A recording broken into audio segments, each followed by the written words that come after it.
I've never used a naughty step, and yeah, and I don't say that in a, you know, sort of, wow, I'm amazing. It's just, I think there's so much variation, okay? So every child is individual, and every child's needs are individual, and every child's behaviour is individual. But right at its core, we need to ask, why is a child behaving in a certain way? You know, I mean, some of the images that we just saw there, a little girl just screaming and screaming. Most children will not just scream and scream for no reason at all. So I think we've maybe gone from a point of going, you're screaming, this is not acceptable, you go over there, to which I think is a real progress to saying, why are you screaming? What is it that this behaviour is actually trying to express? And I know that we have the whole contra, view, which is, oh, children should be, disciplined. And I read a lot of comments on Twitter overnight that were coming in below underneath the show about, sparing the rod and spoiling the child, and children need to be shown, we were given the slipper when I was younger. Well, to which I say, OK, I'm sure there's a lot of people who were, beaten as children. I'm not sure that worked so well for everybody. Much nicer, much more sensible might be to say, let's try and find out what's going on here. But would you say it was an act of violence? I mean, the French have taken that quite far, right? It's not the same as a slipper. Sitting someone on a naughty step. No, I agree. I mean, the word violence is actually very broad. And you can have verbal violence, you can have emotional violence, so there's, again, as I say, I think in this context, it's maybe not very helpful to speak of it as violent unless you really define what that violence is. And we'll come to it, I'm sure, as the call's coming in, but it's so the way that you do it.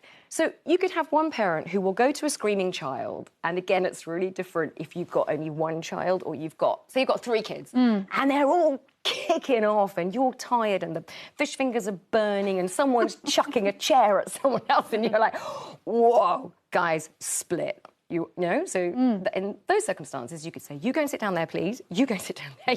I'm going into the bathroom for a minute. Just breathe. That's a very different... And then we can all have a chat. Right, what's the problem with you? What's the problem with you? This all sounds very idealistic. That's very different from just shouting at an already shouting child. I mean, you know this. What we're trying to do in raising our kids is teach them how to behave out in the real world.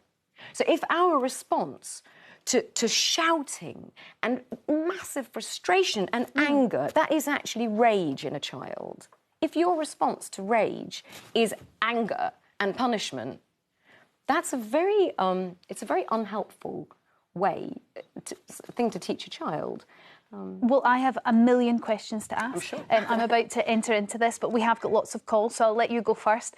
Louise from Wiltshire, what's your question for Liz?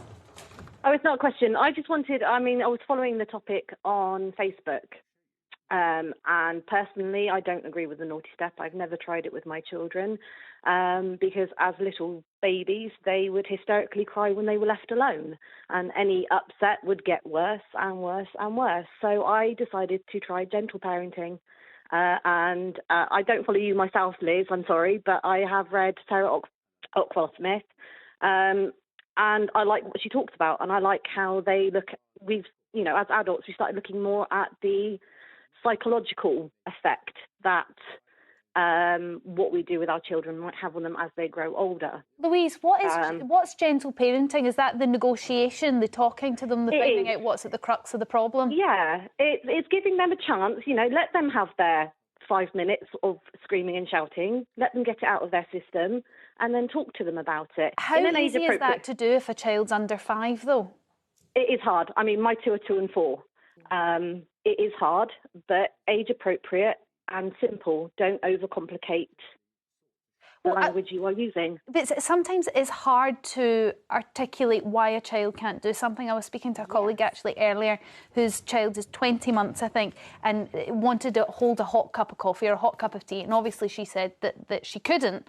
Yeah. But that's confusing as to why she can't do that and her mum can. And how do you negotiate that with a 20-month-old? Well, when there's a safety issue, running out in front of a car, picking up something hot, the whole thing with parenting is just to judge every single instance and every child on its own merit or, how you talk to that particular child. 20 months is very, very young.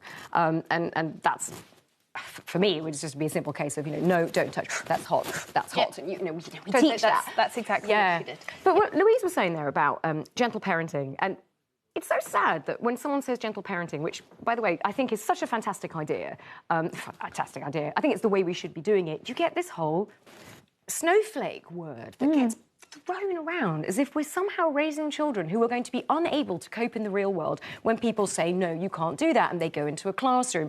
You've got a teacher with 35 children. The teacher has got to be able to tell these children, they need to know yes from no. But have we not moved away, surely, from a place where shouting at our children and punishing a child for being upset is seen as in any way an okay way to behave? And 2 and 4, is a really difficult... I've been there with, 0, 3 and 5. It is a very hard stage, but that's exactly the stage when you want to be teaching this stuff. It's not the same as negotiating. There's a lot of sort of anti-negotiation talk because, we shouldn't negotiate with a 2-year-old, but you can still ask, what's the matter? We're failing as parents if we can't try to put the time into understanding why you're so upset. What is it? And actually, as people go into their adult life, there are so many people of my age, or maybe 30, 40, 50, who are being diagnosed now with conditions like ADHD, with different conditions where they now know, if you'd known that when you were 2, 3 and 4, if your parents had understood why you're responding in this way, it's because you actually can't express yourself in that same way. It would have helped so much for these people. Would your parenting be different if your child had additional needs, like they had ADHD or a different condition that made it harder to negotiate or harder to discuss with them why they were upset? And how would that differ?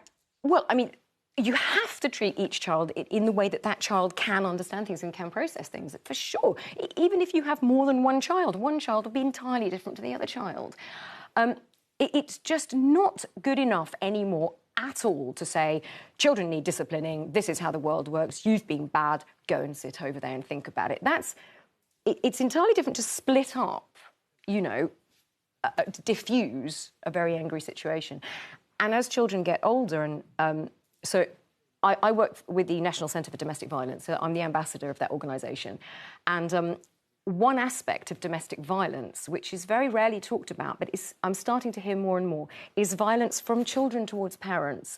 And there will be parents listening to this, nodding, going, yes, because what do you do then when you have a stronger child and a child getting older who's 4, 6, 7, 8, and who is hurting you physically? What do you do then? Well, again, we have to go right back to the basics of not escalating, so making sure that this is in whatever safe way we can do, diffuse this as quickly as possible.